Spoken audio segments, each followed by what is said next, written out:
Breakups are hard for everyone, but they're especially hard when you're an average, regular-looking dude who was just dumped by a super hot and super famous actress. Join us on Peter Bretter's Hawaiian-based attempt at forgetting Sarah Marshall. I'm James Hawkinjos, and this is The Rewind. Fasten your seatbelts. It's going to be a bumpy night. Hey guys, this is Jimmy, and you're listening to The Rewind, presented by House of Habit Podcast Network. Your scientists are so preoccupied with whether or not they could dangerous stuff. I think they should. Never tell me the odds. The Rewind. The Rewind. The Rewind. It's showtime.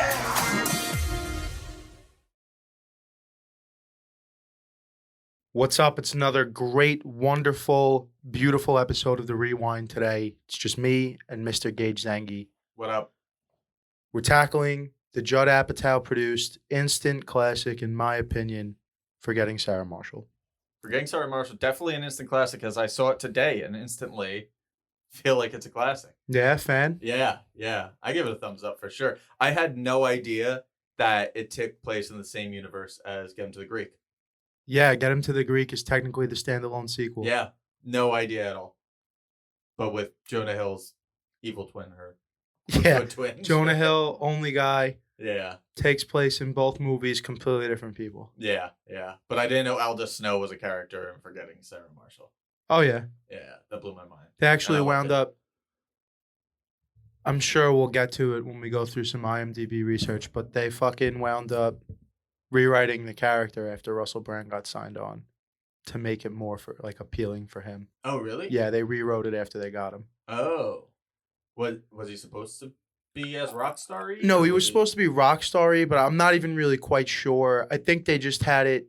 It was one of those, I'll take the deal if we rewrite the character to my liking a Okay. bit. So I'm pretty sure it Because was it did one of have a those. lot of him in it. Oh, When yeah. he's talking about, the metaphysical theories of just sex and death and living and all that shit. And he's just going on.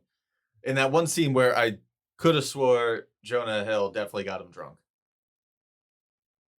Which scene? That was the last dinner that they had where it was the four of them. And it was awkward and not awkward and then awkward again. Right. Yeah. He definitely got hammered. during Yeah. that. It Oh, wasn't yeah. cranberry juice. For sure. He was For sure. He was like, I'll take a cranberry juice. And then Jonah Hill's like, well, I could craft you a cocktail, a cranberry cocktail if you want, or just regular cranberry juice if you're feeling it. And he goes, I don't give a fuck. Just make the drink. And then 2 cuts later, he's spilling it on himself and going on rants. But it's not something that they ever directly address. So That's I a like good that. point. I don't know if I ever really thought about it like that. Yeah, he definitely got him hammered. That's kind of also when he just unwinds everything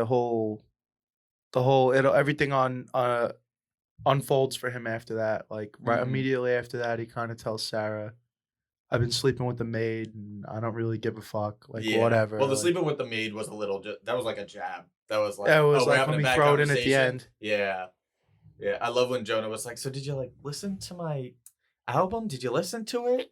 Have you given it any thought? And he's like, yeah, I gave it some thought. And then I realized I was just gonna not listen and go on about my life. I was like, wow, this man is over it. That's another interesting dynamic too, is that Jonah Hill, both characters he plays, is obsessed with infant sorrow and Aldous Snow. Yes. Yeah. But one much more confident than the other one. Well, I would argue neither one of them has confidence at the start of the movie. Yeah, well, he doesn't have an arc or anything, but he does have enough balls to pull him on stage and Forgetting Sarah Marshall and go up to him and give him his album. Whereas in Get Him, which we'll also talk about, he's just honestly, I have notes on Jonah Hill for our next podcast. Why did he get that fucking job? I don't know. Why was he sent to do that? He was not prepared for that. Oh, He was well, not the right that's person to do another that. podcast. We'll get into that when Yeah. it's time for that. So you said today was the first time you ever watched it for this podcast. Yeah. Never got around to it? Yeah, or- I don't know. I didn't. It was just another rom-com. I don't know. There's fucking millions of rom-coms out there, and I don't know. It's just one of those ones oh, I haven't seen that. Maybe one day.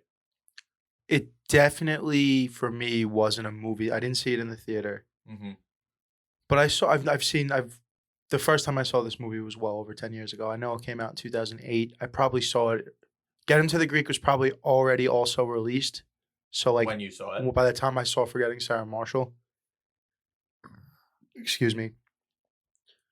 But yeah, so I'd say probably around like the 2011, like senior year of high school, freshman year of college. I know both of these movies were go-tos for my brother's lacrosse team when they would go on road trips. Oh yeah. And that's kind of how I'm pretty sure Will, aka Phil, Uh-huh. dragged me into it and sat me down one day. We watched Forgetting Sarah Marshall together. I'm pretty sure. Oh, did you watch it before you saw Get Him?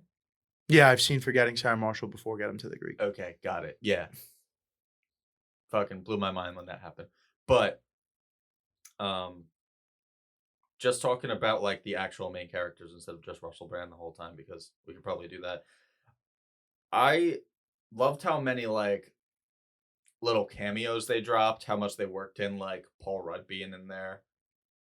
Like the Yes. first time I saw Jonah, I was like, "Oh shit, how are you in this one too? That's crazy."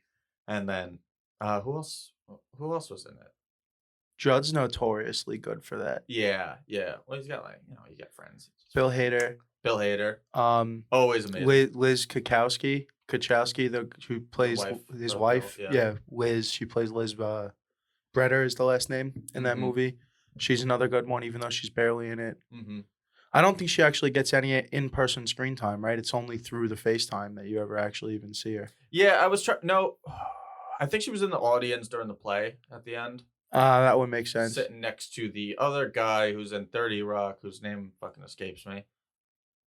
Billy Baldwin? Nah, he's No. the kid. The in the movie he's like the Aziz? dude on. No, in the movie he's the dude on honeymoon with his wife, who's like Oh, who's doing bits yes. about anxiety and sex, which also is like a little storyline that you don't quite get all the answers to, but it's like, all right, this man's going through something.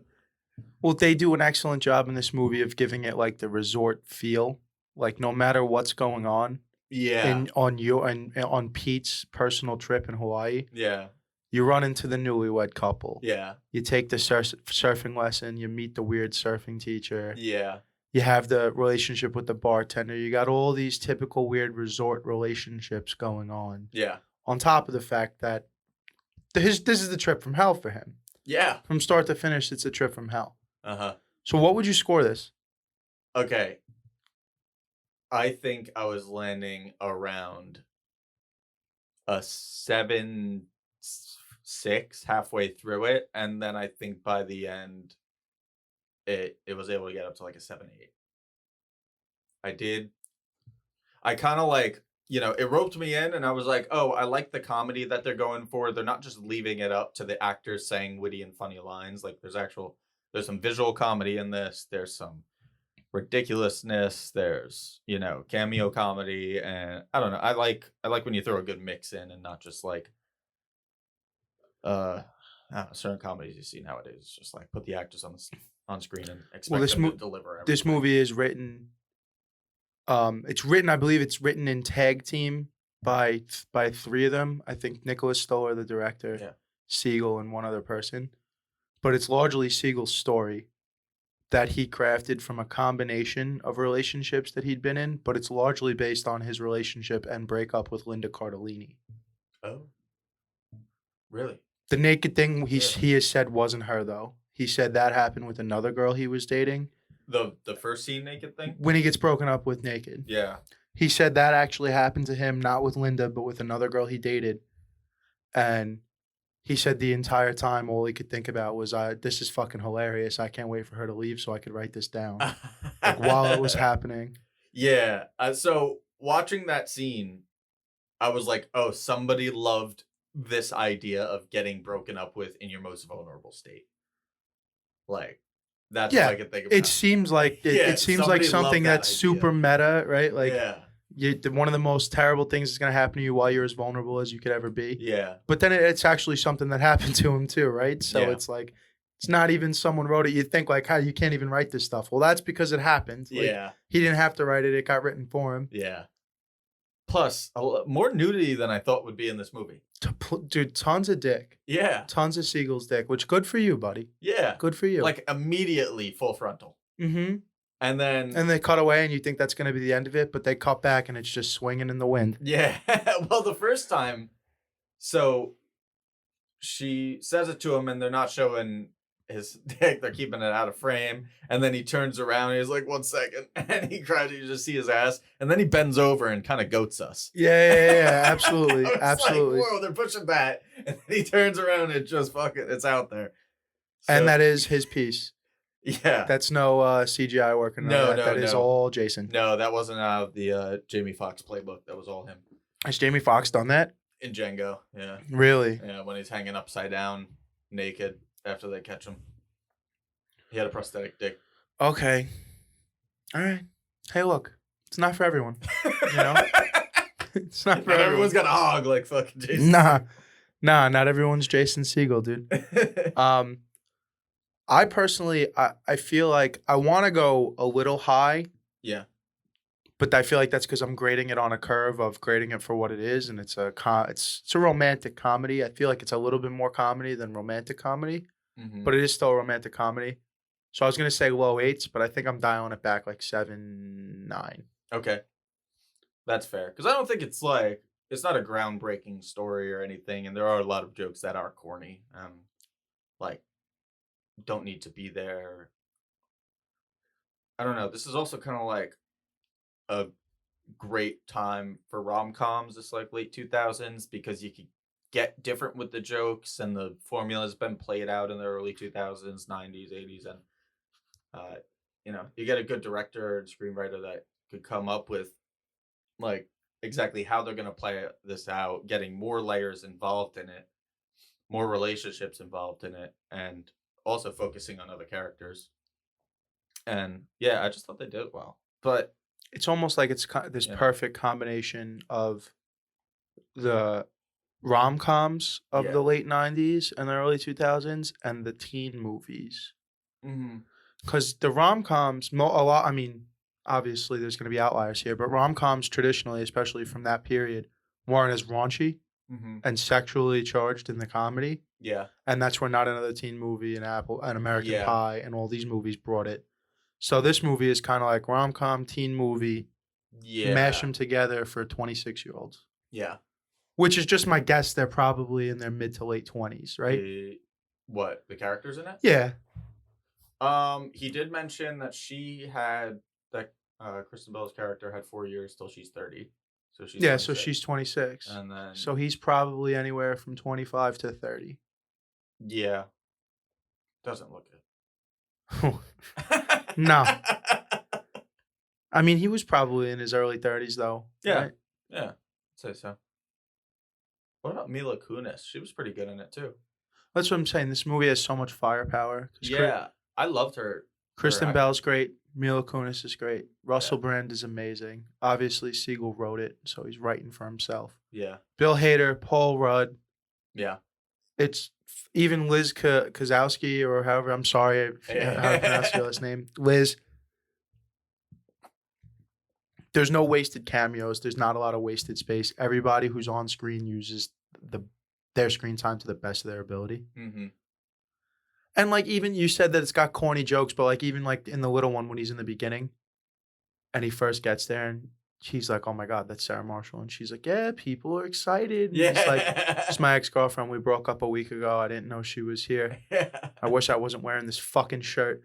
She's like, "Yeah, maybe unbutton it." He unbuttons it and she's like, "Nah, button it back."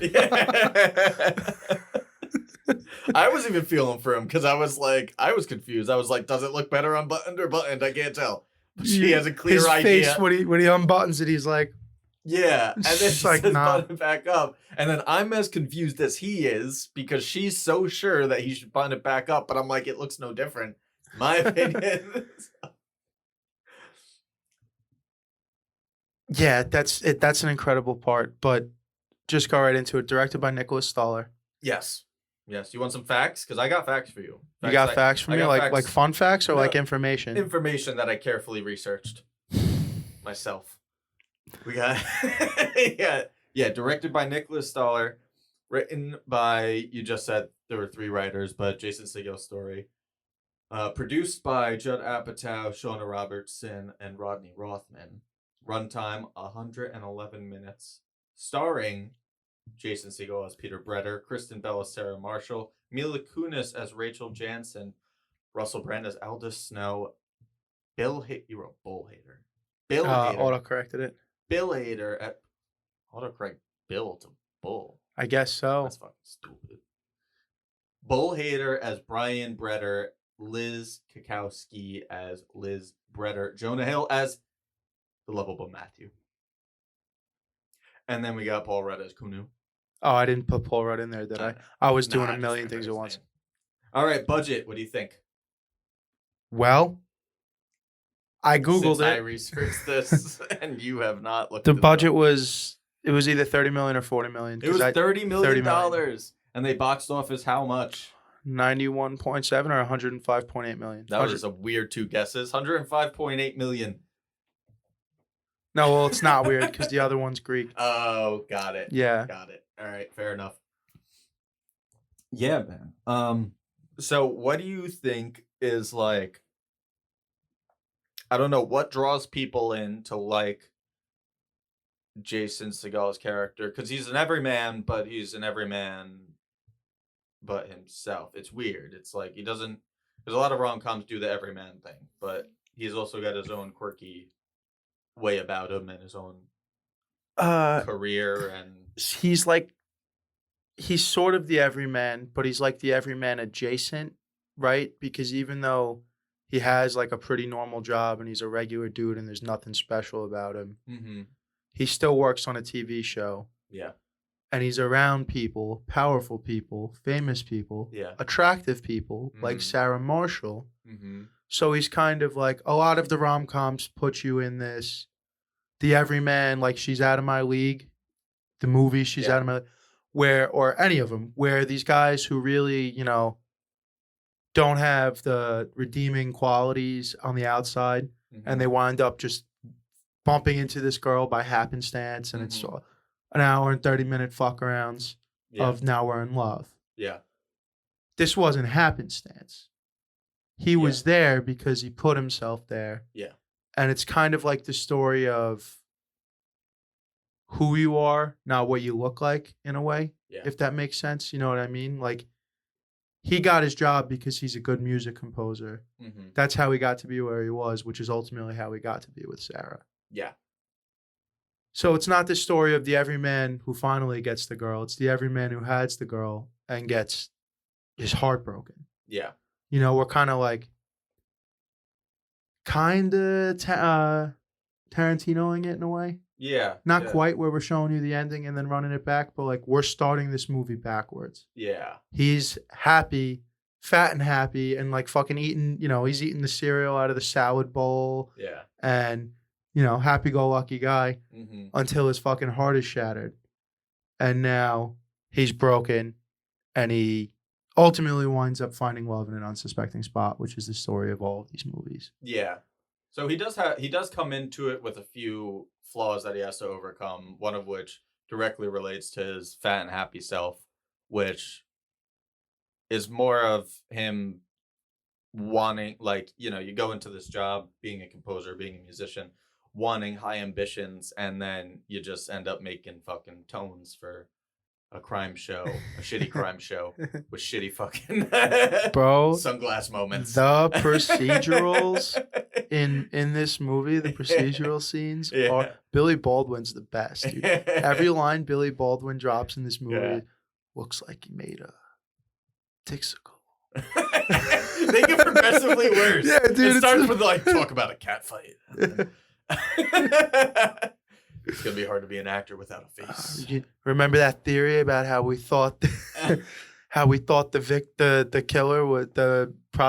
killer was having sex with his victims before he killed them? That's the theory. We'll take a look.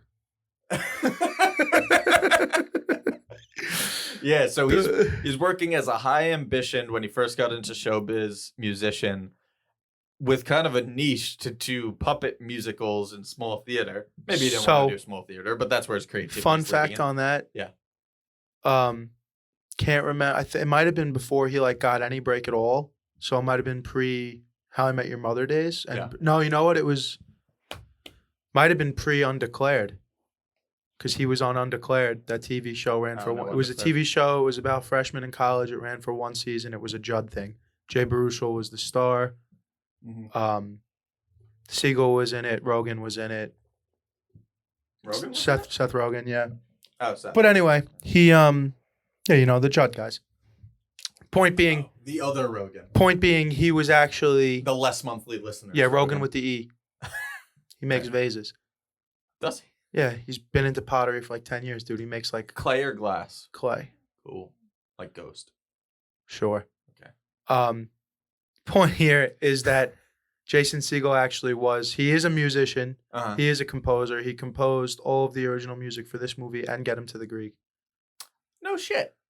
He actually was working on writing and composing a Dracula play meant for puppets. That's pulled from his real life directly.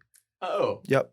And he was like, that's a stupid fucking idea. Let's throw it in this movie. I guess, dude. It's like... But he did go on to do the Muppets movie, the 2012 Muppets movie, which was his lifelong dream. He composed that movie, yeah. Wow. Yep. Good for him. Nice. Jason Siegel really obviously plays the piano, so anytime he's playing the piano, No, in the he looks movie, like he knows what he's that's doing. really him. Yeah. I like how he uses song to get his emotions out there, too. Like, every song plays into it. Yeah. So, anywho, he goes, like, that's kind of one problem that he has internalized. That's, like, it ultimately leads to his breakup, is his, like, failed success. And then him just, like, not knowing how to get around it, whether he has, like, a creative block, but he's just, like, he doesn't care about the job he's doing. He's just sitting in his pajamas all week, eating cereal out of a fucking bowl. And Yeah, it's complacency. yeah. He's So got a super hot girlfriend. She makes a bunch of money. He does well enough for himself working on this television show. yeah.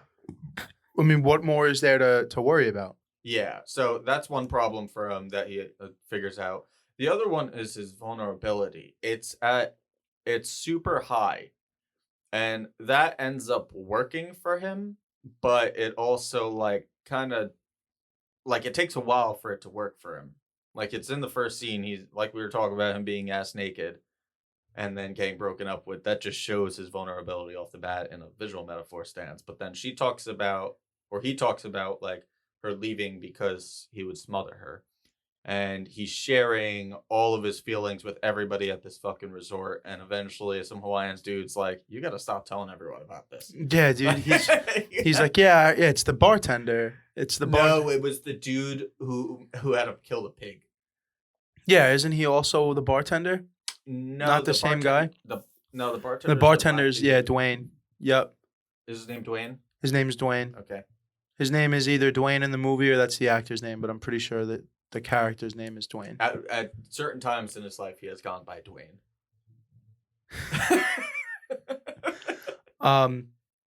Yeah, so and then at that point they're telling him, Mm-hmm.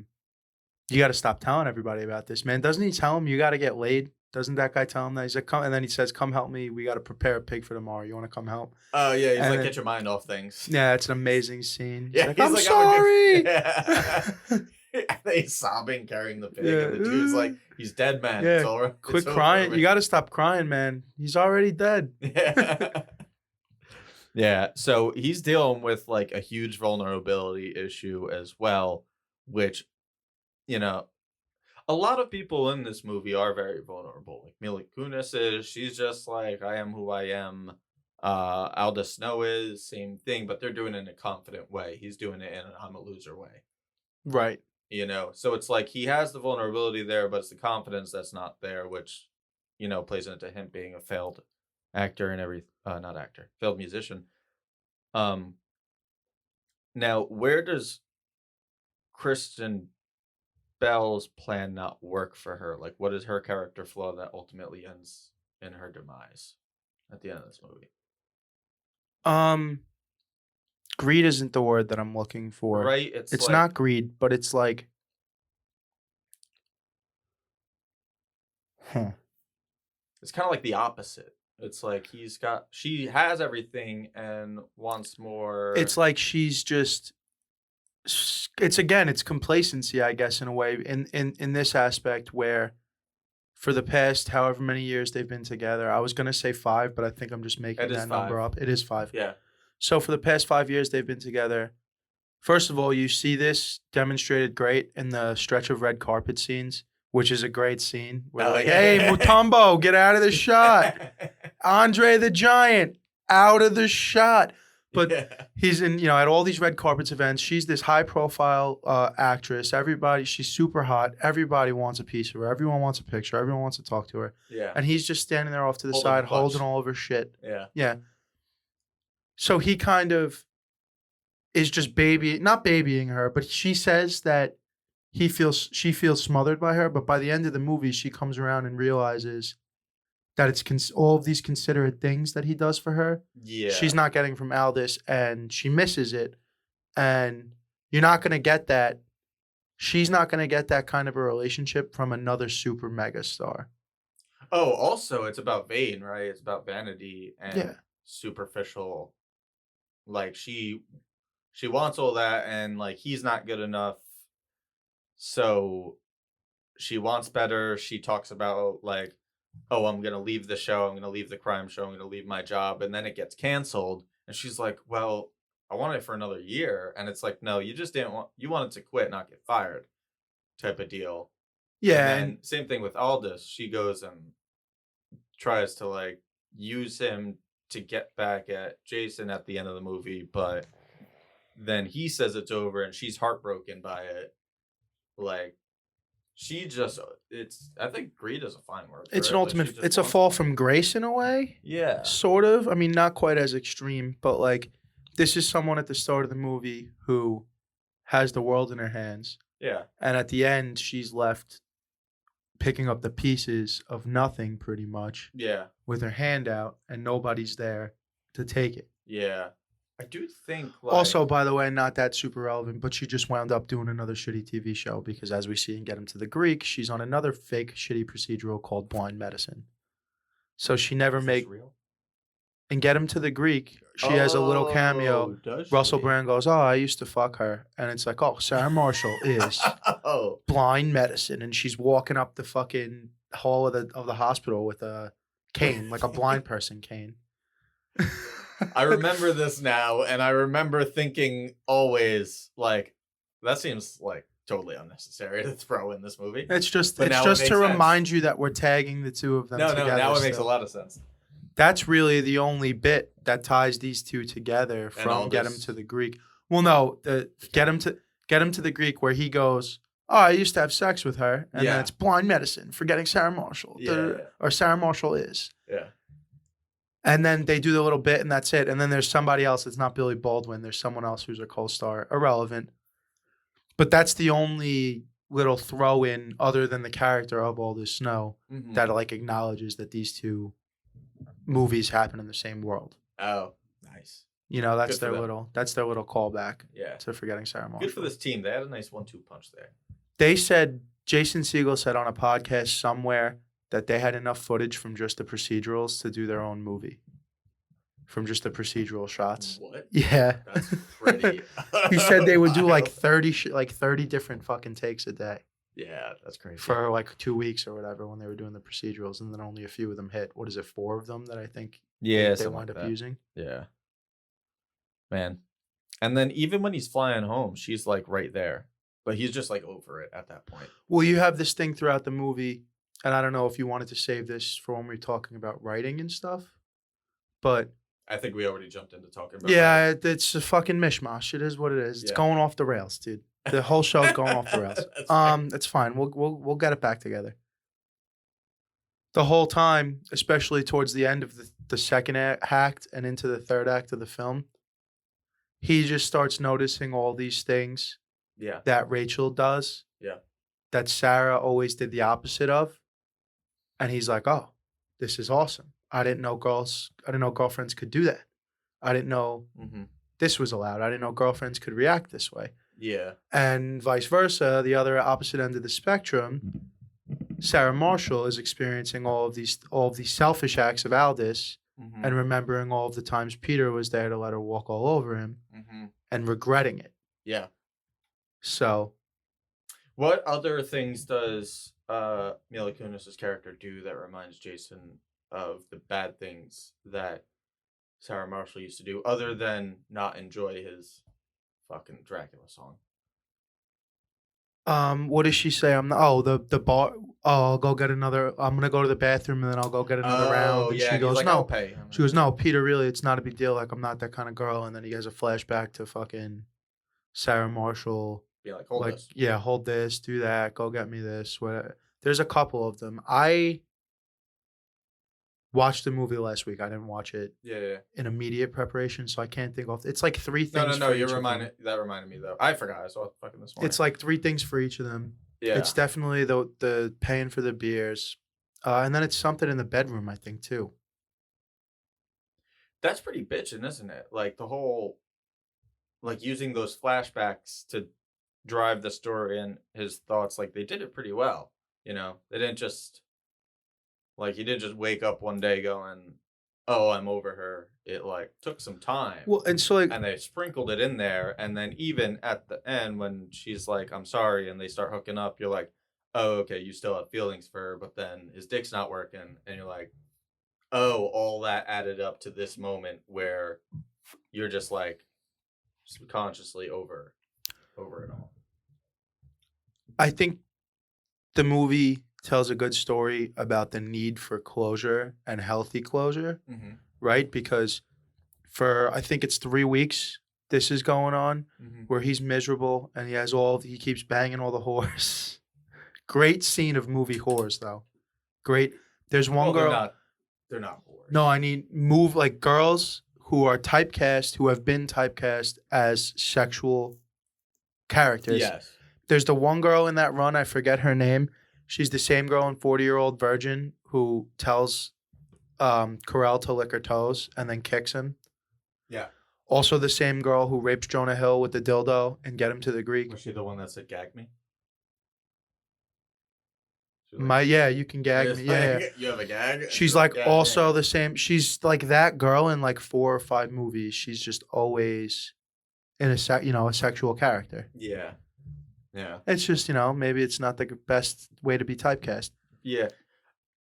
That was an interesting sequence too, because they didn't just make him a loser that got broken up with. Like he did have fucking, now I'm contradicting myself, because he did have confidence. He like went to the bar with Bill Hader, said, "I want to get laid," just told these girls straight up, like, "Let's fuck tonight," and it worked. And then he went on a sequence of having these one-night stands. So it's not like he's a loser. Right. I would agree with that in the sense that he's not necessarily a loser. He is hammered all the time during that sequence. Yes. So I think it's more about depression than it is about, because it's just hammered, sex, sex, and he doesn't feel any better. He keeps feeling worse. And he's never going to ultimately feel better and get that closure. Now, you could say Mila Kunis helped, or she might have helped him realize it, but ultimately, it was seeing her again and being forced to have to see each other for a week, which is what gave him that closure and his final ability to let go. So it's kind of a good commentary on like the toxicity of the way a relationship can end. Yeah. Yeah. So if you're with someone for 5 years and then you just I was cheating on you, fuck off. Like that's a lot to try to take in. Like I don't know how anybody would deal with that without getting the proper closure. Yeah. I did like at the end when him and Sarah Marshall were hooking up for the last time. I felt like, oh shit, Mila's gonna walk in. Like, fuck, Mila's gonna see this. Mila's gonna walk in. And I like that they didn't do it because that was expected, but I also like how emotionally I was invested. Didn't want right, but then he ultimately turns around and tells her right away anyway, right? Yes, in a stupid fucking way. I disagree with that scene wholeheartedly. 1, telling her in general, and 2, how he did it. He just like left out all the details that would have made him seem like a better person. And like just dropped the worst details. Yeah, well then it gave him the opportunity to steal the picture and almost get killed. He steals the picture off the wall of the bed, because he does that after he tells her. And he also redeems himself. He doesn't come up with excuses. He just kind of, this is what it is. He was also just hurt by getting cheated on. So, and knows that she's had a shitty run of men in her life. So, I guess he can't really, he's kind of gotta own it. Yeah, I mean, it's a good character trait. It shows a lot about his character, having him come out and right away, hey, look, this is what happened, but didn't mean anything. I just want to be upfront with you. It is kind of in a way how he, like you said, he got cheated on and he knows what it made him feel like. So he wouldn't want to carry on anything without telling her, and it's worth, I guess, the risk or the risk of how she's going to react when he tells her, right? Yeah, entirely. So, are these all the story notes you have? Yeah, I'd say so as far as the story goes, yeah. Okay, great, because I have a bone to pick with coloring and cinematography. Now, I liked a lot of it. I like their use of harsh lighting, but when you're taking the sky in the background and you're dimming it down to a dark blue, it's noticeable. It's noticeable. I noticed it. I don't know if you noticed it. Probably not. And but I can see any time they had a scene where it's during the day and you see the sky and then the faces are bright and you can see it's a sunny day, but then they brought down the sky because they thought it would be too bright and they wanted to focus all the action on the faces. I think it was done a little too much. I wish I could pull up a screenshot for you and show you a difference with if I highlighted the blues and just brought them up a little bit, it would have seemed more natural, but it's noticeable, folks. Nick Stoller, Jason Siegel, Judd. You heard it here first, dude. I bet they had just a little bit to do with it, but whoever your fucking editors were colors that did the color. There was plenty of people who could have said, hey, stop that. You cut that out. Yeah, you cut that out. Stop it. Although no, I liked a lot of the other. I liked a lot of the lighting and the rest of it. Totally fine. I I didn't think that there was any mind-bending shots or anything, but it looked like a great place to be. This Hawaii place, Oahu. I'm doing the hula. Yeah, I'm doing a luau, a hula. Yeah, luau. Yeah, no, I'm doing the luau. It's called the hula. No, I'm pretty sure it's called the luau. Jason Siegel and Sarah Marshall last hookup scene. The doors open to their villa, and there's a wedding or some kind of thing happening outside of the door, and she's just giving him head right there. And I was like, that's a little odd. Well, the first time her and Russell Brand have sex, they're doing it right outside on the. No, they were hooking up out there, and then he started yelling at them, which is also a great scene because he's on the phone with Bill Hader, and he's like, oh, I see them. I'm going to say something. Yeah. And Bill's like, no, don't. And then he's yelling at him, and you just hear Bill on the phone going, no! Stop what you're doing! Yeah. No! Peter! Peter! Did you like what you saw? Yeah. Did you like that? Are you happy now? Yeah. Well, I know Sarah, and I'm pretty sure I just ruined her day. And then she's getting raw dogged out, having the time of her life in the bed. Yeah. She's a good actress. I like that. All of the acting in this movie is good. Yeah. I don't have a problem with any of the acting in this movie. Yeah, no, not like that new goozled acting we see in TV shows now. I'm not even sure. I'm talking to you, The Good Place. I'm not even sure what you're talking about. Anything else before we take a break? Nah. All right. Nah, satisfied with this rant. All right.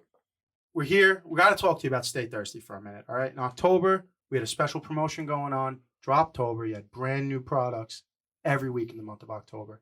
For the holiday season, we got a little something different going on. Isn't that right, Jack? Yes, sir. This holiday season, we're going to have a mystery box for you guys. You're going to use code HAVOC to get 15% off. Get a mystery box. You're going to give a gift to yourself while you're giving gifts to the people you care about. Stay Thirsty Co. Drop the OY and focus on you. All right, and we're back. It's time to give out a few of our special little awards here for Forgetting Sarah Marshall. I think we should start with the best quote. Best quote. I got a Yes. few nominees right off the bat. My personal favorite comes out of the mouth of Bill Hader. That is the mother of my unborn child. We're not even blood. What makes you think? Oh no, I have no qualms with sticking you. I will equalize you.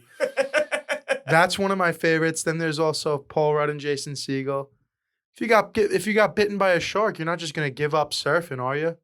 I mean, yeah, probably. When life hands you lemons, just fuck the lemons and bail. Also, Paul Rudd. I do like a Paul Rudd quote. You have darkness behind your eyes. That I do. You know what helps? Weed. Got any? Yeah. No. All right, let's surf then. Yeah. His character plays in, so you think he's gonna say surfing off the bat, and then weed.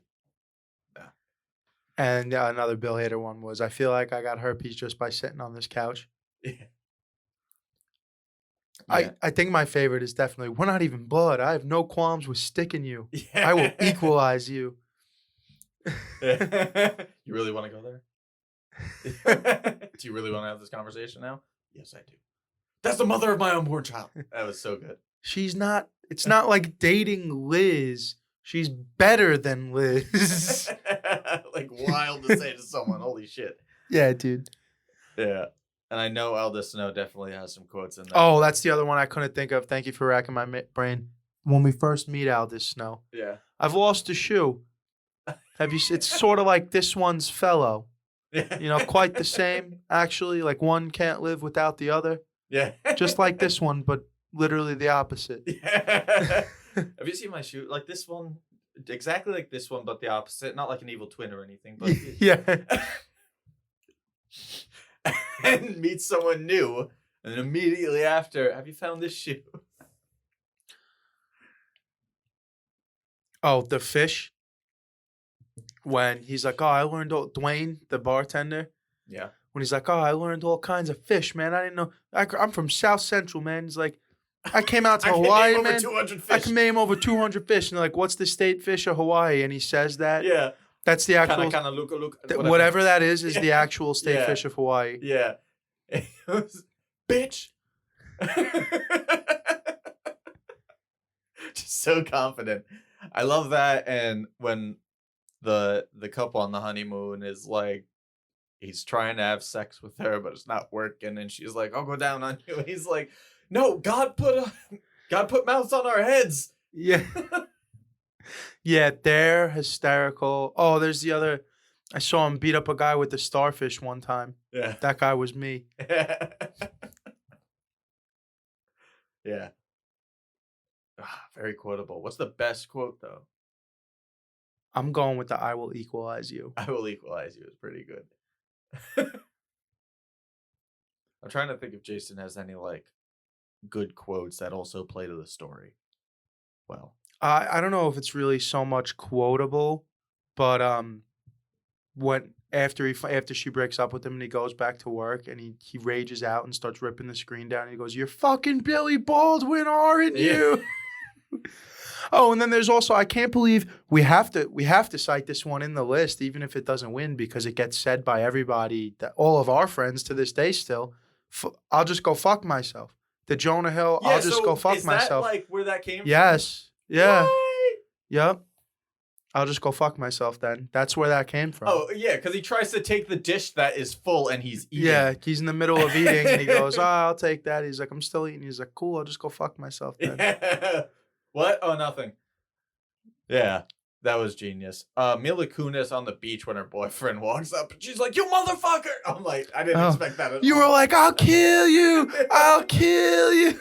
What does he tell her? He was like, he's like, oh, it was like, oh, Maury. He's like, it was like an episode of Maury. Yeah, I did not expect her to blow up like that. And then you see like her kind of like underworld of this like resort working Hawaiian life thing. That was the people who are That was just a good the scene. locals, the transplants that are just trying to survive. And then she invites him to it. And he's like, well, we could go together. And she's like, oh, yeah, sure. We could go there together. And he's like, well, unless you don't want me to. She's like, don't be weird. If you want to go, go. If you don't. I was like, all right, I'll go. All right, good. Now go change your shirt and meet me at this time. I was like, Yeah. "What?" Yeah, the constant drawbacks to this shirt is amazing, dude. Yeah. Oh my god, I love that moment when Sarah Marshall realizes that she just like is shitty at picking out men's clothing. Oh, that's the other thing that she buys Russell Brand this shirt, and he's like, I'm not wearing this shirt. And then she has the flashback to all the times Jason Siegel just wore her shitty shirts that she bought her. Yeah, shitty shirt. He had a satchel. And he's Yeah. like, oh, it's so much better than a backpack. That stupid fucking airbrush hat he takes to the bar. Yeah. My girlfriend got it for me. Oh, it looks stupid. Thank you. Yeah. So I mean, I don't know. Is that I'm locking it in with I Will Equalize You. I Will Equalize You is good. Oh, the Paul Rudd weed one, I was dying. Oh, and then there's also I expected him to say surfing. And then he goes, weed. Got any? Nah. All right. Let's surf. very on brand for the character. And then another Yeah. one that's constantly quoted, and I don't know if a lot of people even realize it's from this movie. It's Paul Rudd. Oh, the weather outside is weather. Yeah. Constantly quoted all the time. That's where it comes from, this movie.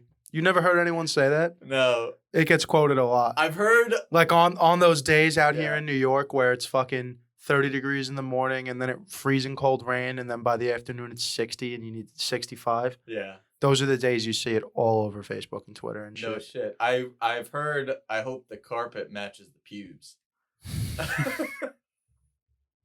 Yeah, I forgot about that one too. That's good. Yeah. I love the people trying to mimic an English accent to Russell Brand. Oh, I remember that bloke. I totally dismissed him and now he's my idol. Oh no. What is that? Is that supposed to be me? Is that supposed to be me talking? That's not what I sound is that like. terrible English accent supposed Yeah. to be me? Yes. You'd be like, oh no. Paul Rudd, oh, you have a piece of coral stuck in your leg. Yes, mate, get it out. Oh, I'd love to, but can't do it. Resort policy, Yeah. insurance and all that. Could you call someone? Yeah. All right, then go do it. You got it, dude. Fucking Kunu. What's Fucking his regular Kunu. name? Chuck? Chuck. Oh, Yes. yeah. What does Chuck. Kunu mean? Means Chuck. Means Chuck. So, best actor. Ultimately, gonna come down to three people, I feel here. Mm-hmm. Siegel, Bell, Mila. Mila. I think Russell deserves it. He's on the poster. You think he deserves best actor for the whole film? I think, all right, when you he was, I wouldn't give him best actor, but I would put him up there in the running. Like we could rank it, and I wouldn't put him as number 4. I put Siegel way on the outside. One, because he wrote the movie for him. He wrote the part for himself. Yeah. And I mean, like, let's just call it what it is. His range isn't that great. He's got talents outside of acting. Great writer, great musician, good comedic timing. Well, I believed his character very well. Yeah, no, he's believable. Like even there's not much difference. Now I know this isn't going to be something I think that you can really relate to too much. The difference between Marshall Erickson and Jason Siegel, not very far. Who's And- Marshall Erickson? His character in How I Met Your Mother. Oh, got it. So he's just like, It's like the Seth Like a Rogen typecast. style. Yeah, yeah, It's like, yeah, okay. I think Kristen Bell should be number 1, and here's why. She's tasked with the job of drawing the heat, so to Yeah. speak, you know?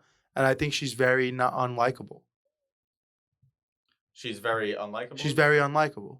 And I think that's she's her very job is to be likable, and unlikable. even, I think she's very likable even through all her flaws. You think so? Yeah.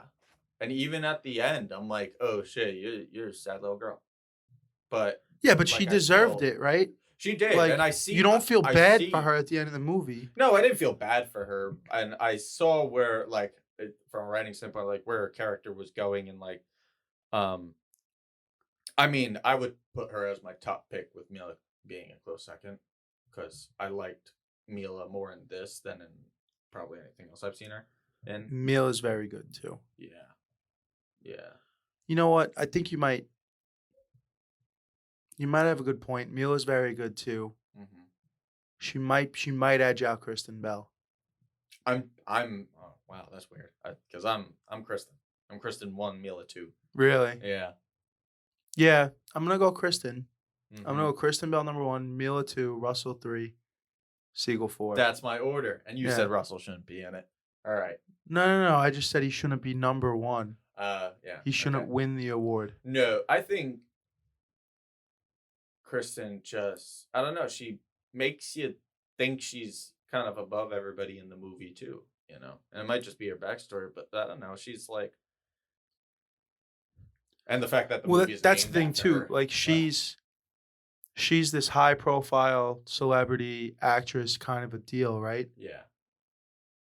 But now after she leaves Pete, who, let's be honest, is a guy who she is probably part of the reason that his musical career has been what it's been is because she has probably emotionally caged him. Mm-hmm. You know what I'm saying? Yeah. Because she's one of those people, I want to see you doing good, but not better than me. Yeah. You know what I'm saying? Like Yeah. it's like narcissism, I guess. Is Yeah. narcissism the right word? It's narcissism. Where she wants everyone to do all right, but she doesn't want to see you do more successful than she does.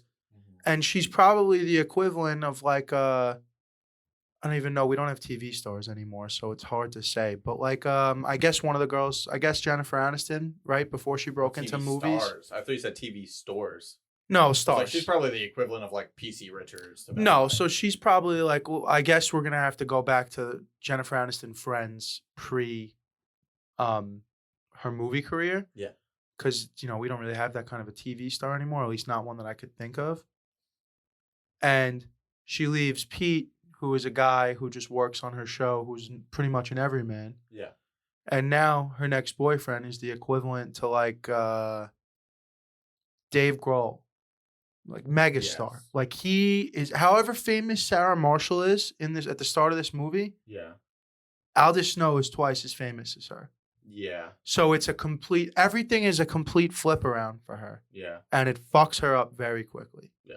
You know what I'm saying? And she also can't handle how much of a rock star he is. No, well, she can't handle the attention being on anyone other than her in a room, let alone in a relationship. Yeah. She's not used to walking up. They shouldn't be walking into the hotel and people are going, oh my God, that's Aldous Snow, not, oh my God, that's Sarah Marshall. Yeah, I did think that it was interesting knowing who, like, once you find out he's there and how big his character is, the fact that Mila Kunis is like, yeah, Sarah Marshall's here. Everyone's pretty excited, but she doesn't mention Aldous Snow. Yeah, that's interesting. Yeah. Well, I guess it's because Serves the story. when he first sees her, She's not with him. she's not walking with him when he first sees her. Correct. So they're They not would've given that together. away. Yeah, and I guess, you know, I mean, yeah, it's not really for the point of the story. Yeah. You're introducing him in the next scene anyway. So why have Mila use a throwaway line on it when he's just going to introduce himself? Yeah. It was the same scene. It was the Yeah, it's my like shoe. I see her walking up, and now, oh no, they're coming, and he comes walking up with the shoe. And the way we get him coming up with the shoe deal just like is way better then he's here. than fucking, oh yeah, and you know, mega rock star Aldous Snow is with her. Yeah. And he comes up just like fucking not a care in the world other than where's my other shoe? And also now, I guess if you look at it chronologically in the timeline, this probably falls right after. Does he divorce Jackie Q and then immediately start doing drugs and alcohol again? Yeah, when they split up, he realized. Because I'm thinking in my head, this happens I like think she leaves him. in my head, this happens like right after they split up because he's still sober and he says 7 years of sobriety. He has the tattoos and everything. So they were sober together for 7 years while they were married. Then they split up. Then he's with Sarah because he's still kind of doing the sober thing and not really drinking. Mm-hmm. And then after Sarah Marshall, I think, is when African Child and when that nightmare blows up, right? Unless we just didn't think unless we just didn't think about it that much chronologically when they made the movies, and then if that's the case, fine. And they just jumped ahead But of time. for me, this happens like right after he splits up with Jackie Q. and then he kind of And then he derails. derails. So he splits up with Jackie Q, and then I think he doesn't relapse until she gains custody of their son, Naples. So you could say that this happens in between that time, but also Aldous 2 weeks after this movie ends goes on an 18-month tour. So that's a year and a half. And then he's got to come out with a whole new record and album, and then set up another tour for us to get him to the Greek. Well, he doesn't put out the new album and get him to the Greek. He puts out African Child, then it gets crushed, and then time elapses, and then we get to the start, right? Yeah, but I assume you could. African Child comes a whole new. Unless we got Jason album. Siegel or Stoller or Apatow on the fucking horn to hash this out with us. I'm just gonna say that 18-month tour was the tour that was going with African Child. So as soon as he left to go on this tour, African Child bombs. The tour probably gets cut short early. It's entirely possible.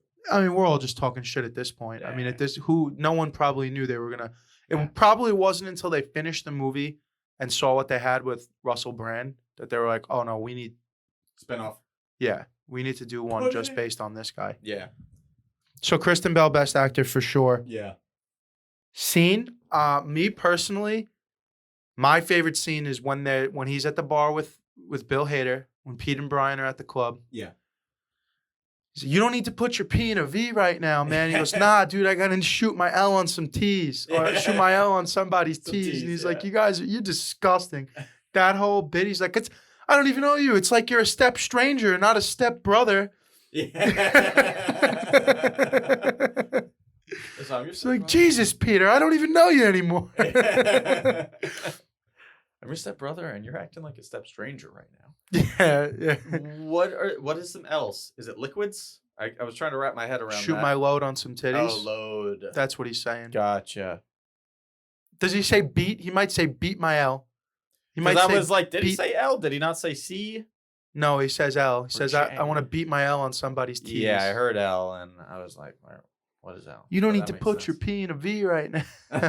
That's another one that we still say all the time. Yeah. Not trying to put my P in a V. Yeah. My favorite scene is the dinner scene between the four. All four of them? Yeah. Why? Awkwardness? Everybody's character kind of unveils there. You see Jason getting more confident, not being with Sarah. You see Sarah start to lose her mind over Jason. Nat, like, her and Mila are getting along in the beginning, and Mila's defending her about her movie, which hilariously Jason and Russell tear apart. Like, nah, you didn't see that movie because it sucked. Which is actually, so they wrote that line about the movie about a killer's cell phone, right? Yeah. They wrote that line without realizing that this movie came out in 2008. So I think 2006, Kristen Bell starred in, not Phone Booth. She starred in a movie that had a very similar really? Pull up her filmography, look for shit she did in like 2004. Okay. Because that was like something that I saw. That was a complete coincidence that they wrote that line about her being in a movie about a killer's cell phone. But 2 years before that, she was actually in a movie with a similar plot hole. Plot. I can't remember the movie. Was it that one where like,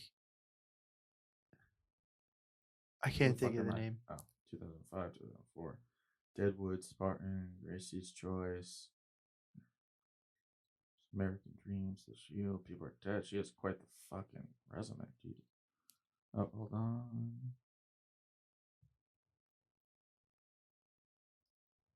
Might have been 2006.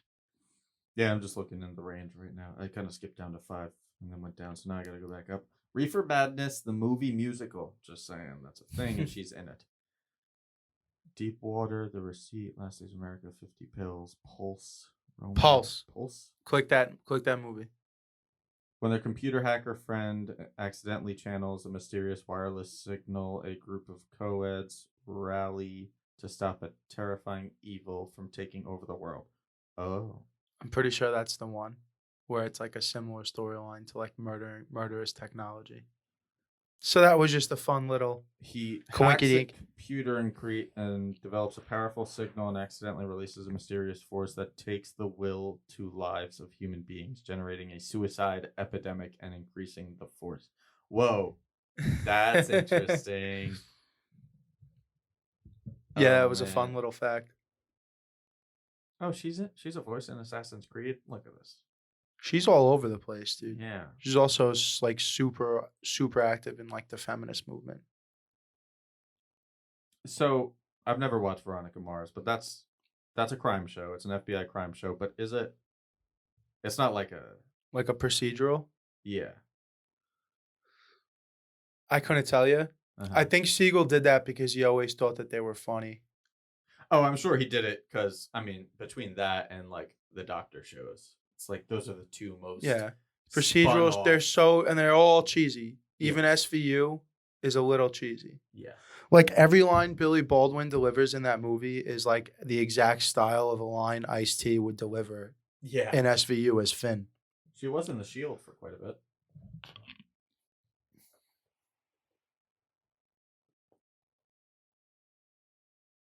What else we got here? So yeah, that scene though, like, okay, so they start tearing apart her movie, and then Mila, in the same scene, Mila was being very nice. They're tearing apart the movie at She's- the point where they're at dinner already, right? Yeah, yeah, and then at the like Mila was being nice about the whole movie thing and like getting Kristen's back, and then Kristen came back and started talking shit about Mila, and then that made Mila like kiss Jason in front of them, all the while she's like missing that love, and then Russell Brand starts talking about what I think is drunkenly talking about like you should just be able to fuck anybody at any given time at Yeah. all. Talking And, about like, going on monogamy a whole being- rant.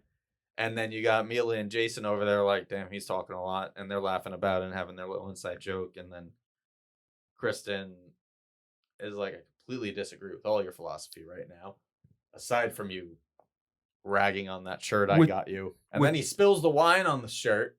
Or the Yeah. And he's talking cranberry, and gives him he's- another opportunity to talk more shit about the shirt. He's Yeah. like, "Oh, well, good thing I was wearing this, right?" Yeah. Or something like that. He was like, take my eyes, not the shirt. Yeah. Right. So that's all the more reason for me to believe that this is happening right after him and Jackie split up. That he's on the monogamy is bullshit. You should be able. I think to... that's just embedded in his character. I think. Yeah, you're not wrong. You're not wrong about that. Yeah, especially because he's saying it when Jackie Q wasn't written, in theory. Technically, yeah. Yeah, but you still think that because I think that's got to be the best scene. It's the most pivotal moment. It was funny. There was a lot of witty banter. It's definitely the most pivotal. And then I don't know, she's when the only he- one when- to accept Whenever he's singing, which I know might only happen once or twice in this movie, when he's doing "Inside of You," Oh, that stance he took where Yeah. he like spreads his legs yeah, out yeah. and gets his hand on the ground. That was so like good. a fucking animal, dude. Yeah. They're like just the over the top Mick Jagger, Rolling Stones kind of fucking Yeah. dancing, over sexualized dancing. Nailed it. Yeah. Couldn't see anybody else playing that part. Heat check. I think it's Bill Hader. You could also say You could say Dwayne. You could say Dwayne. You could say the guy. You could say any of the people that Any Jason. of the resort people. Any of the people that Jason encounters on his own. So the guy, the Christian who's trying to have sex, the bartender, the guy he kills the pig with. Yeah, who wakes him up in his room when he's ass naked with a bunch of tissues, and he's like, "Are those happy tissues or sad tissues?" And then his face is just like, "I don't want to know the answer." I think it's Bill Hader. Let me. I'm leaning. I'm also Bill. I'm just running the gamut here. What else we got? 'Cause Paul Oh, Critter the fucking was- guy from the guy from the breakfast buffet, who shows up and gives him. He's like, "Oh, With the rum. don't say anything, but I got an extra shot of rum for you." No, I thought about him, And then they punched socks in the see him face. again. He's like, "This isn't the breakfast buffet, bitch." He's like, "Oh, it's all right. I got this. I know his buddy. Hey, man, it's me." Bang. Yeah. And then the next time you see them, they're like cool again. Yeah. Yeah. I love when they go, like, Jason Segal and Mila Kunis go on their first date, and then he's telling everyone about it, and Dwayne's like, it's not a date, dude. Yeah. She's in customer service. She's being nice. She's to you." doing her job. Dude. Yeah. Yeah. Yeah. I just love that. I mean, you have the Bill Hader scene in the bar. You have any of the FaceTimes with Bill Hader when he's on the phone with her. Yeah. When he's on the computer with Bill Hader, and he's that's where you get the "I will equalize you" line, and he's like, "Oh, look, we're No, going." they were in the kitchen together. They were in the kitchen together when he hits him with that Yeah. line. Now, when they're on the FaceTime, is I'm doing the luau. Yeah, yeah. Look, I'm Or he's doing. like, look, I'm on the moon. And it's a nice necklace, Liz. Hold on, I think you need to move closer to the computer. Yeah. Now back up a little bit. Now closer. Back up. And then Oh, that's a nice pearl necklace, Liz. Did that just get there? Oh, you were disgusting. Oh my god. So Jason Segal goes to the luau. It's like night one of him being there, and he walks up, and Mila Kunis is the hostess. Talk about a severely understaffed hotel, dude. They only got 2 hosts in the right. whole place, Mila and Matt. Yeah, but he walks up to her, and the entire staff is wearing the same exact thing, and he goes, "Oh my god, your dress is so beautiful." Yeah. Great awkward comedy. Yeah. But then even like when you hear when you hear Bill Hader on the phone in the beginning, when you're talking about it before, he's like, "No, turn around, Peter, Peter, stop what you're doing." So you sticking with the club scene? Yeah, I think so. All right, agree to disagree. Best dressed. I know your answer. I'm giving it to Jason Siegel Okay, for being consistently terribly dressed. he is consistent For being the only one who's never dressed for the occasion. Yeah. You know, and we didn't even touch on this. I know it's a little out of place, but whatever. It is what it is. Who just up and fucks off to Hawaii of all places with no plan? Like, A man who just got through a terrible breakup. yeah, but like if you just show up to Hawaii and they don't have any rooms, what are the odds the next place is gonna have a room? I know it's a nit that I'm picking here. When he said that, I was like, yeah, they might not, but they probably will for the movie's sake. And if not, then there's plenty of other places to go to. I'm sure you wouldn't have trouble finding a place to sleep. Is it more just There's kind of? motels. Is it more so just trying to create the perfect storm of sympathy and vulnerability at the same time? Yeah. Right? I mean, Because you're definitely adding to the vulnerability of it because he finds out that there's no rooms and that he's going to have to leave. And then in that split second, you're like, oh, that's my famous ex-girlfriend. She just broke up with me. She's been cheating on me. Now I have to tell her that I don't even have a room here and I have to leave. And that's what ultimately sparks the relationship between Rachel and Peter. yeah. So he gets sent there because Bill Hader's like, you should go somewhere. And he's like, well, Sarah always said Hawaii would be nice. And then I think I'll go there. And he's like, no, you should not go to Hawaii. Yeah. He's like, I'm going to go to Hawaii. So he put the idea in his head to travel. And then he just brought himself to Hawaii because he couldn't fucking help it. So. Because he was thinking about Rachel. No. This is before he met Rachel. No, I'm sorry. Not thinking about Rachel. Thinking about Sarah. Yes. And then I can only imagine she went to Hawaii as like, okay, I'm finally free. Let me go live my life and go to that place that I want to. You know? Yeah. It's like I can't get him out and doing anything. He's stuck in his sweatpants eating his cereal. Now let me go. I'm going to go explore. Yeah, now I got someone who actually wants to go out with me. Let's go. Let's go on vacation. We're going to Hawaii. Yeah. So best dressed, though, I'm going with Russell. Yeah, it's definitely Russell Brand. Definitely Russell Brand. It's 100% Russell Brand. Yeah. By design. I mean, obviously by Yeah. design. He should be. He's European superstar, super rock star. Yeah. Got the money. Yeah. And they're just, let's call it what it is. They're known for their fashion. Like Europe is a fashion forward place as compared to the the west coast of the United States. However, Christian guy with he's got a fanny pack on left hip and the cell phone holder on the right hip. That guy's ready for any Mid-calves. situation, He's dude. so ready, dude. He's like the Batman of nerds. He's just not ready for sex. No, terribly not. Terribly unprepared for sex. Although they seem to have picked it up by the end. I don't really know. They didn't dig into it too much. Yeah, they but kind of seemed leave happy. it open-ended. Yeah, they seemed happier about their sex life. Yeah. What other awards we got here? I mean, there's one more. the Rebel Wilson Showstopper Award. That one. Do I have anything else written down over there? Best song, but we're not gonna. Yeah, no. I mean, there's 2 fictional songs in this movie that are both actually written and composed by Jason Siegel. It's "The Inside of You" by Infant Sorrow and the Dracula song. Yeah. And if I have to pick one of the 2 of them, I mean, It's the Dracula song. it's the Dracula song for the ridiculousness of it. I got thrown off so hard when he opened his mouth and had that accent. I did not know that was coming.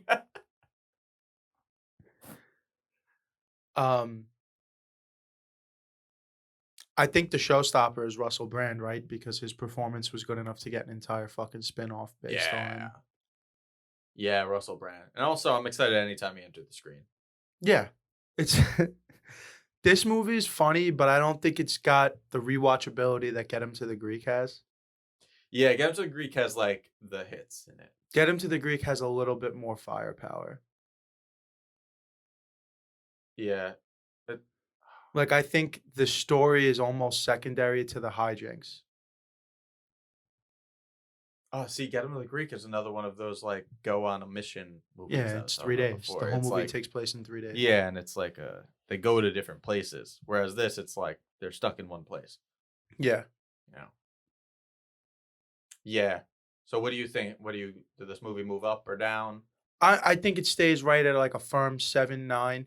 Because Yeah. I would never, if I was ever flipping through cable, which is that sentence in itself is becoming antiplated at this point in our Yes. lives. But if I'm ever flipping through and like I see it just started 20 minutes ago on Stars, I'm in for at least 40 minutes to an hour, you know, Okay. if not the whole thing. Yeah. I do frequently when I'm like fucking around, smoking at the, you know, on a Saturday, Sunday night or whatever. Yeah. I'll think of both of these movies all the time, and they're one of my go-to comedies just to throw on when I'm like kind of paying attention, kind of not, working on, you know, editing, doing whatever else. Love these 2. Yeah. Yeah. Gonna stick with the 7-9. I though. stick with 7-8. I think it's great.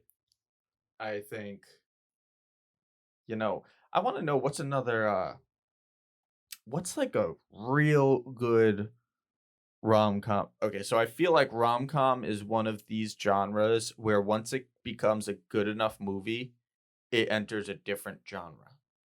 Kind of like horror. Like you don't see any like 90 like if I was to give a movie a 9.6 and it's a horror film, it probably becomes psychological thriller. Like Parasite, Right. Even though I don't know, that's more Or of a like Green psychological Room. thriller than- Green Room, I would say psychological thriller. Yeah. Shutter Island, psychological thriller. Yeah, but if it's like not that good, it sticks with horror. But the It movie, I would put it up there in the high 9s, but that's clearly a horror film. Stephen King's a different animal too. And Yeah. Although I'd argue that's also a coming of age film, so. it kind of is. It kind of is. Yeah, I get can't. Judd The on guy's board. name, I can't think of his name. The guy who plays Pennywise comes from the Skarsgård, the Skarsgård family. One of them. Bill Skarsgård. I think it's between Stephen King and Skarsgård's performance. You can't miss. That, but also like Andre Machete. I'm fucking butchering your name, but the director did a phenomenal job on that. That's We one. should do that movie. Never seen it. What? I've never seen it. Oh, you don't do scary. No, I'll do it. I'll do it. I'll do it.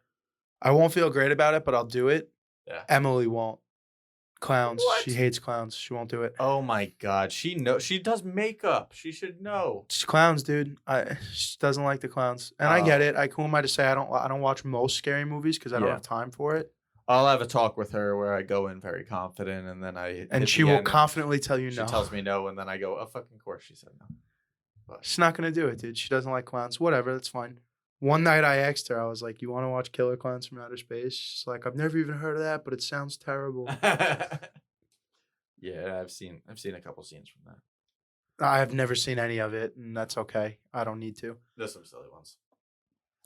To answer that question, I would say if a rom-com is going to transcend itself to a new genre, it typically goes one of two ways. Mm-hmm. It either goes from a rom-com just to a full-blown comedy, Yeah. which doesn't help the case for getting yourself a 9. No. If there's any genre that gets not a lot of serious movie respect, it's any comedy. Yeah. Or the other way it's going to go is drama. Yes. And then you might be able to get yourself up to the 9s, but like show me the rom-com that was really a drama or a dramedy that you think deserves a 9. Well, that's what I'm thinking, that a rom-com that's strong enough will get it. I don't know. La La Land is clicking in my head, but they're not really a rom-com at all. That's clearly a musical. They have a Rom-coms couple aren't meant laughs, to be but- 9s, dude. They're meant to be light popcorn movies. You know, like they're Yeah. made to be light-hearted popcorn Yeah, I movies. would You go, just- they're made for people largely Yeah. for people ages 16 to like, I mean, it doesn't necessarily have a cap, but it's made for people who are going on first, second, third, fourth, fifth, you know, people who are in like their first year and a half of their relationship. It's a date movie for people like that. Yeah. That's what it's for. You're going to go, you're going to watch some people fall in love. You're probably going to feel a little chemical reaction going on. And when you leave the date, you two might make some love, you know? Zach and Miri make a porno. Tremendous. I would say that's more comedy than rom-com. Yes, but it's up there. It's in the 8s for me. I'd have to It's give a it good a rewatch, film. but It's such a good film. yeah, I don't know if such a good film is the right way to say it, but I enjoy that film thoroughly. Yeah. See, I wanted to say it's not really rom-com. It's definitely a drama. Gone Girl. Oh, I think it's completely removed. I think it's just a full-blown drama. I don't think it's there's any comedy in that. it's I can't think completely of a removed. single- I can't think of a single laugh. In I that think it's movie. completely removed from the rom-com No, I'm genre. talking about something that has the makings of a rom-com, but is like a real, like, I don't know, a great film. The cinema. They don't typically go hand in hand. Cinematic masterpiece. No? Oh. Fucking No Strings Attached. Or the other movie with the same plot? Friends with Benefits. That one. Which one had Shaun White? Shaun White? Yeah, one of them had Shaun White in it. Really? Yeah. What? It was like a cameo scene. I he don't know. showed Was up it twice Timberlake or and Kutcher? See, that's what I'm asking you. I think it's Timberlake. That is No Strings Attached with Mila Kunis, right? Or is that Friends with Benefits with Mila Fucking, Kunis? I don't know. I'm asking you. Dude, I don't know, dude. I know Ashton. It's the one is Ashton Kutcher and that fucking the Italian, not Italian, the Italian Job. the European broad. Adele. No. She's also in Seeking a Friend for the End of the World with Steve Carell. Keira Knightley. Ah. I'm pretty sure it's Keira Knightley and Ashton Kutcher, and that's No Strings Attached. And then Friends with Benefits Mhm. is Timberlake and Mila. Mm-hmm. A Crazy Stupid Thing Called Love. That's rom-com that transcends. Who's that? Who's in that one? Steve Carell, Ryan Gosling, what? Jesus Christ. Emma Stone? Yeah. We'll put it on the list. There we go. I'm so happy. A Crazy Stupid Love. Crazy Stupid Love. That's it. What? Oh, so Rotten Tomatoes gives it a 79. It's still like clearly a rom-com, but it's really good. I'll put it on the list. All right. Jesus Christ. Julianne Moore's in it. Marissa Tomei, that's what I was thinking of. Oh, Marissa Tomei. Yep. Yeah, we can put that on the list. That and it. You got anything else before we close the show out? No, I'm good. I got to save some of my talking for. It's a good, lighthearted, romantic comedy, good feel-good movie. Plenty of laughs. Yes. Plenty of awkward, awkward comedy. A lot of physical comedy. I mean, it's one of my favorites. It's Yeah. not, I throw it on quite often. I'll put it up there in my my DVD collection of. The other thing too is I feel like it holds My up. Blu-ray collection. You know, I mean, I just saw it for the first time today. like I just watched it for the first time in a while a couple of weeks ago, and I'm still rolling around. to the Oh bed yeah, I laughing. think if I'm looking for like a movie like this to watch with somebody and they haven't seen it before, I'd be like, let's throw that on. that one, but always I feel double that way about Get Him to the Greek. You know how many people I showed that movie for Well, the first time? Get on the Greek. I have a deep connection to. I played it on. I got it played on my bus for a senior trip. Really? Yeah, Were we on the same bus? I was with Kelsh. No. Okay. I don't. Wait. Yeah, Kelsh threatened to turn the bus around, right? Yeah, Yeah, we were on the same bus 5, baby. I don't know why they let us play that movie, but they did. Yeah, Kelsh threatened to fucking stop the bus or He something. probably does that every year. Kelsh yelled at me. Shout out, Kelsh. That's Forgetting Sarah Marshall. This has been The Rewind. Yes. Peace out. Later. Hey guys, thanks for listening to the show, whatever movie it was about. This is a generic pre-recorded outro, but we hope you had fun. We sure do. Thanks for listening. See you next week. And the only prescription is more cowbell. We will not go quietly into the night. Stay gold, pony boy. I will not die sober. Get those fucking loose. That's all, folks.